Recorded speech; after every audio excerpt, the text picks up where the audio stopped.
Hi hello నమస్తే welcome to our channel. ఏంటండి ఎక్కడికి వచ్చాను అనుకుంటున్నారా? మన దేశంలో అతి పెద్ద డబుల్ డెక్కర్ టన్నల్ అంటండి. ఇక్కడ అండర్ వాటర్ టన్నల్. ఇక్కడ మెయిన్ గా జలకన్యలు ఉన్నారు. వావ్, సినిమాలో చూసాము కదా ఏంటి సాగర కన్యలు అని. కానీ రియల్ గా కూడా మన హైదరాబాద్ లో జలకన్యలు చూడొచ్చండి. అండ్ ఎన్నో రకాల మోర్ దెన్ 800 రకాల చేపలు ఉన్నాయంటండి ఈ అక్వేరియంలో. సో మేమైతే ఫాస్ట్గా రెడీ అయిపోయాం. మా పిల్లల్ని ఎక్కడ తీసుకెళ్ళాలి అని ఆలోచిస్తున్నప్పుడు ఇది బాగా అనిపించింది. మండు ఎండలో బయలుదేరిపోయాం, ఎందుకంటే అక్కడితే ఎలాగో చల్లగా ఉంటుంది, ఫాస్ట్ టైం పాస్ అవుతుందని చెప్పేసి మా పిల్లలను తీసుకొని మేమైతే రెడీ అయిపోయాము. ఇది ఎక్కడ కాదండి, మన మెట్రో కుక్కట్పల్లి మెట్రో ఉంది కదా, మెట్రోకి ఎగ్జాక్ట్లీ ముందరే ఉంటుంది. సో చాలా దగ్గరగా రోడ్డు మీదకి వెళ్తుంటే అలా కనబడుతుంటుంది కూడా. సో ఇక్కడ పార్కింగ్కి వచ్చేసాము. పార్కింగ్ కూడా కాస్ట్ చాలా తక్కువ. 2 వీలర్స్కి అయితే 20 రూపీస్ అండ్ 4 వీలర్స్కి అయితే 40 రూపీస్ అలా ఉంటుంది. సో అక్కడ పార్క్ చేసిన వెంబడే మెట్రో లైన్లోనే ఉంటుంది. సో పార్క్ చేసిన వెంబడే మీరు ముందుకు వెళ్ళిపోతే మీకు అక్కడ వచ్చేసి చూసారు కదా, అక్కడ మన మెరీనా పార్క్ అని చెప్పేసి, వాటర్ టన్నల్ అని చెప్పేసి, జలకన్యలు అనే ఫొటోస్ కూడా పెట్టారు. సో ఎంట్రీ టికెట్ వచ్చేసి కొంచెం కాస్ట్ ఎక్కువగానే అనిపించిందండి. బట్ ఏం చేస్తాం, మధ్య తరగతిలో మనం కాస్ట్ ఎక్కువ ఉన్నా కానీ పిల్లలకు చూపించాలి కదా. సో మొత్తానికైతే నేను తీసుకొచ్చాము. పెద్దవాళ్ళకైతే 150 అండ్ చిన్నపిల్లలకైతే 120. సో ఇక్కడ మనకు షార్క్ నోట్లో నుంచి వెళ్తున్నట్టుగా మనకి ఎంట్రీ ఉంటుంది. అటు పక్కల ఎగ్జిబిషన్. సో ఇదంతా అయిపోయాక మనకి ఎగ్జిబిషన్ కూడా ఉంటుంది.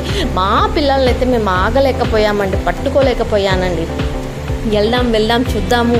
వావ్, అసలు ఎన్ని అక్వేరియం ఉందా, ఎంత బాగుంటుంది. జలకన్యలు అంటే సాగర కన్యలు, మర్మైడ్స్ వాళ్ళు ఓన్లీ టీవీలో చూస్తారు కదా, రియల్గా మర్మైడ్స్ మమ్మీ అవి అని ఎన్ని క్వశ్చన్స్ వేశారు. సో ఇది ప్రదేశంలోనే పెద్ద టన్నల్ అంటండి, under water double decker tunnel అంటారంట.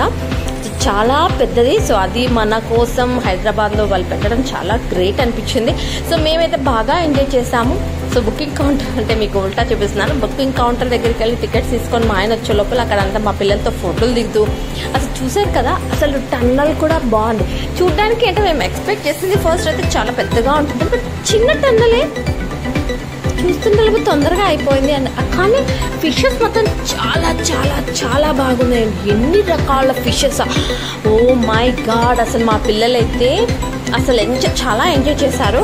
సో మీకైతే కుదిరితే మాత్రం ఖచ్చితంగా వెళ్ళిపోండి. మార్నింగ్ 11 o'clock నుంచి స్టార్ట్ అవుతుంది, ఈవినింగ్ 10 o'clock వరకు ఉంటుంది. చెప్పాను కదా 150 అండ్ 120 టికెట్స్ ఛార్జెస్. సో ఇక్కడ నుంచి చూస్తే మీకు అటు సైడ్ వచ్చేసి ఎగ్జిబిషన్ గ్రౌండ్ కూడా కనపడుతుంది. సో ఇక్కడ మీకు అండర్ వాటర్ టన్నల్ అని చెప్పారు కదా, ఇటు సైడ్ ఒక సైడ్ మొత్తం అండర్ వాటర్ టన్నల్ అండ్ అది అయిపోయాక next entry to exhibition ground. ఆహా, మొత్తానికి మా పిల్లలైతే అసలు ఆపలేకపోయాను, చాలా బాగుంది. అండ్ మర్మైడ్స్ చాలా బాగున్నాయండి, ఎందుకంటే కంటిన్యూస్గా రియల్గానే వాళ్ళు వాటర్లో ఉండాలి అంతసేపు. సో నేను విన్నది వరకు అయితే స్పెయిన్ నుంచి 5 వాటర్లో ఉండడానికైతే జలకన్యల్లాగా ఉండటానికి వచ్చారనేసి. సో అందులో ఒక జమ్స్ అతను మనకైతే వాటర్తో మనకి ఇలా చూపిస్తూ షేప్స్ చేస్తూ చాలా చూపించాడు. అండ్ ఇద్దరు అంటే 2 మెంబర్స్ షిఫ్ట్స్ అవుతుంటాయేమో, కానీ మేము చూసినంత కానీ 3 మాత్రమే ఉన్నారు. తర్వాత వాళ్ళు షిఫ్ట్స్ చేంజ్ అవుతుంటారేమో తెలియదు. కానీ గ్రేట్ అండి, అంతసేపు వాటర్లో ఉంటే కంప్లీట్గా వాళ్ళు వాటర్ దాంట్లోనే లోపలే ఉంటూ కంప్లీట్గా జలకన్యల్లాగా అలా అలా అలా చూస్తూ గ్రేట్ కదా. చూసారు కదా, ఇదిగోండి జలకన్యలు, సాగర కన్యలు. సో మా పిల్లలు రియల్గా మర్మైడ్సా మమ్మీ అని చెప్పేసి అడిగారు, కానీ ఇట్స్ నాట్ రియల్. వాళ్ళు మర్మైడ్స్ లాగా అంతసేపు చూసారు కదా, అంతసేపు. సో మధ్యలో వాళ్ళు పైకి వెళ్ళిపోయి కాసేపు గాలి పీల్చుకొని మళ్ళీ లోపలికి వస్తూనే ఉన్నారు. ఇదిగోండి ఇక్కడ చూసారు కదా నేను చెప్పింది. సో ఇతను వచ్చేసి ఇలా బెలూన్స్ చేస్తూ అలా చేస్తూ అందరినీ ఎంటర్టైన్ చేస్తూ ఉన్నాడు. చాలాసేపు ఉండాలంటే గ్రేట్. వాళ్ళు మొత్తం చాలా బాగా అనిపించింది. చాలా పిల్లలైతే ఫుల్ ఎంటర్టైన్మెంట్, అట్లా టీవీలోనే చూస్తుంటారు కదా మర్మైడ్స్ని, జలకన్యలను. సో మనసి ఎలా ఉంది, మర్మైడ్స్ని చూసావు కదా, హౌ యువర్ ఫీలింగ్? చూసావా మర్మైడ్స్ని? బాగున్నాయా? బాగున్నాయా? సో చెప్పు అందరికి వెళ్ళి చూడండి అని. ఒక్కసారి వెళ్ళండి. ఎక్కడ ఇక్కడ అండర్ వాటర్ టన్నల్ కి వెళ్ళండి. చూడండి 150 టికెట్ మా మనసు చెప్తుంది, చూసారు కదా.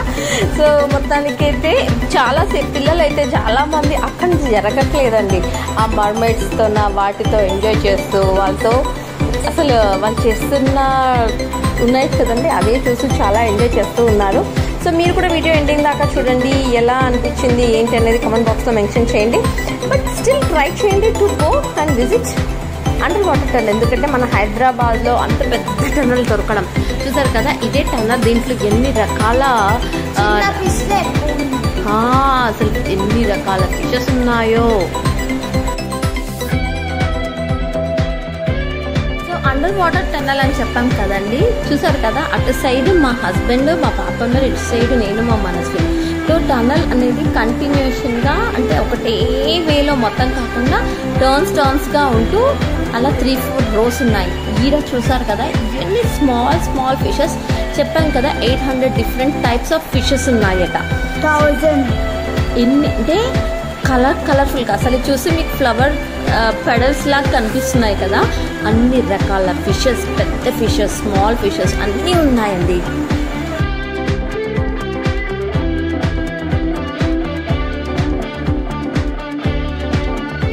చెప్పాను కదండి అండర్ వాటర్ టన్నల్ తర్వాత మనకు వచ్చేసి ఎగ్జిబిషన్ గ్రౌండ్. అందులో బోటింగ్ మా పిల్లలు బాగా చేశారు. సో బాగా ఎంజాయ్ చేశారు బోటింగ్ కూడా. సో అంటే మధ్యలో మీకు ఈ వీడియో పెట్టాను ఏంటని కాదు. So kids will enjoy. Cost ఎక్కువ అనిపించిన బట్ చాలా మటుకి బర్త్ఫుల్ అనిపించిందండి. ఎందుకంటే అండర్ వాటర్ కెనాల్ తర్వాత ఎగ్జిబిషన్ గ్రౌండ్లోకి వెళ్ళాము, అక్కడ గేమ్స్ ఆడారు, చాలా ఉన్నాయి కదా, అన్నీ చూసారు. అండ్ మెయిన్ వచ్చేసి ఈ అండర్ వాటర్ కెనాల్ చాలా బాగా ఉంది. చెప్పినట్టుగా ఎన్నో రకాలు ఉన్నాయి. సో భక్తిగా మెయిన్ వచ్చేసి జలకన్యలు, సాగర కన్యలు, ఆ సాహస వీరుడు ఎవరో మనని అనుకున్నాము. కాసేపు అనుకోని సాహస వీరుడు లాగా అక్కడ వెళ్ళేసి ఎంజాయ్ చేసేసేయండి. సో వీడియో మాత్రం ఎండింగ్ దాకా చూసి ఎంజాయ్ చేసి కమెంట్ బాక్స్లో మెన్షన్ చేయండి ఎలా ఉంది అనేసి.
అవుతుంది కదా. జాయింట్ వీల్స్ కానీ ఎన్నో గేమ్స్ చాలా రకాలవన్నీ ఉన్నాయి. బోటింగ్ కానీ, జంపింగ్ కానీ, ఫుడ్ ఐటమ్స్. అండ్ మెయిన్ వచ్చేసి మన షాపింగ్ మాల్ గెలుచుకున్నారండి. విజయనగరంలో 200 రూపాయలు పెట్టి గేమ్స్ ఆడి విజయనగరం కొనుక్కున్నాము. బట్ ఓన్లీ ఓకే ఎంజాయ్మెంట్ కోసం వెళ్ళాము. మా అమ్మ అయితే ఎన్ని క్వశ్చన్స్ చేస్తుందో ఆ షాప్ అతన్ని, ఇదేంటి, ఇది ఎలా వాడాలి, ఇదేంటి అంటూ ఎన్ని క్వశ్చన్స్ చేస్తాడో. ఆ షాప్ కీపర్ కూడా అంత కూల్గా మంచిగా నిదానంగా ఇది వాటర్ కలర్స్ ఇలా ఉంటాయి అలా ఉంటాయి అని ఎక్స్ప్లెయిన్ చేస్తాం. నాకు చాలా నవ్వొచ్చింది. నేను అలా వెనకాల నిల్చున్నాను, వాళ్ళే అందరిని అడుగుతున్నారు ఇదేంటి అని చెప్పేసి. సో మొత్తానికి ప్రతి షాప్ దగ్గర నిల్చొని చూస్తూ ఇదేంటి అదేంటి అని చూస్తూ ఎంజాయ్ చేస్తూ మమ్మల్ని చాలా సేపు సతాయించి నాకు అది కావాలి, నాకు ఇది కావాలి, నేను ఇదెక్కుతాను అంటూ మేము వెళ్ళే టైంకి మేము వెళ్ళేది 4 o'clock వరకు వెళ్ళిపోయాం కదండి. అప్పటికి చాలా అంటే ఖాళీగా ఉంది, ఇంకా ఏవి స్టార్ట్ అవ్వలేదు. సో అది నా ప్లస్ పాయింట్. లేకపోతే ప్రతి 100 రూపీస్ అండి ఈచ్ వన్. బోటింగ్ 100 రూపీస్, ప్రతి మినిమం 100 రూపీస్తో స్టార్ట్ అవుతుంది. ఒక్కోసారి అనిపిస్తుంది ఈ మిడిల్ క్లాస్ ఫ్యామిలీలా మనం ఉంటే ఈ ఎగ్జిబిషన్ గ్రౌండ్కి ఎంట్రీయే మాకు 150 అక్కడ 120 అంటే అక్కడే మాకు 100 పైన దాటిపోయింది. లోపలికి వచ్చాక మళ్ళీ వాళ్ళకు ఈ బోటింగ్ అన్నారు 100 ఇంకా ఫుడ్ అని చెప్పేసి ఇన్ని గేమ్స్ అని చెప్పేసి. సో మినిమం 1000 రూపీస్ పెట్టుకొని వెళ్ళాలి. కానీ నాకు ఒక్కసారి అనిపిస్తుంది 1000 రూపీస్ పెడితే చాలా వాటికి పనికొస్తాయి కదా అనుకుంటే ఇంకా అసలు పిల్లల ఎంజాయ్మెంట్ కోసం తప్పదు కదా అప్పుడప్పుడు అని చెప్పేసి. చూసారు కదా వాళ్ళైతే నేనేస్తా అంటూ పోటీల మీద గేమ్స్ ఆడేసేసారు. డబ్బులు కూడా అలాగే, బట్ ఏం గిఫ్ట్స్ అయితే రాలేదు. చెప్పాను కదండి కష్టపడి అంత 2 విసనకర్రలు తెచ్చుకున్నారు. సో మొత్తానికి మరి మీరు ఇలాంటివి ఎప్పుడైనా వెళ్ళారా, ఆడారా, వాటికి మొత్తం కమెంట్ బాక్స్లో మెన్షన్ చేయండి. సో ఎగ్జిబిషన్ గ్రౌండ్లో మాత్రం నిజంగా చెప్తున్నాను, మాకు ఇలా ఆడాక షాపింగ్ అయితే అబ్బా చుట్టూ షాపింగ్. అక్కడ ఉన్న బొమ్మలు అయితే నాకు ఇది కావాలి. రింగ్స్ చూసారు కదా, నేనేస్తా అని ఇద్దరు కూడా పడి ఇలా ఆడారు. కానీ ఒక్క గిఫ్ట్ రాలేదు. బట్ స్టిల్ ఎంజాయ్ చేశారు. మొత్తానికి ఆడారు, డబ్బులు పోయినా ఎంజాయ్ చేస్తారు అనుకొని వచ్చేసామండి.